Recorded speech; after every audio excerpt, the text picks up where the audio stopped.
வணக்கம். தயவுசெய்து இந்த வீடியோ ஸ்கிப் பண்ணிட வேணாம்.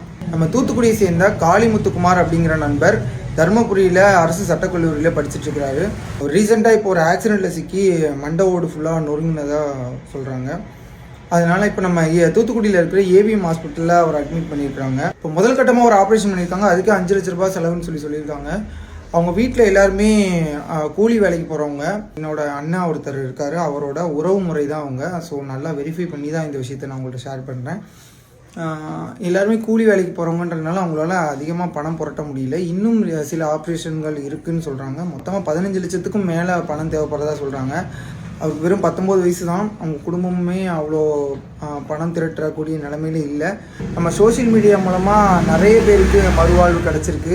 நம்ம ஃபாலோவர்ஸில் 10 லட்சம் பேருக்கு மேலே இருக்கீங்க. இதில் ஒரு 5 லட்சம் பேர் மனசு வந்து ஒரு 10 ரூபான்னு கொடுத்தீங்கன்னா கூட அது அவங்களுக்கு ஒரு பெரிய அமௌண்ட்டாக போய் சேரும்.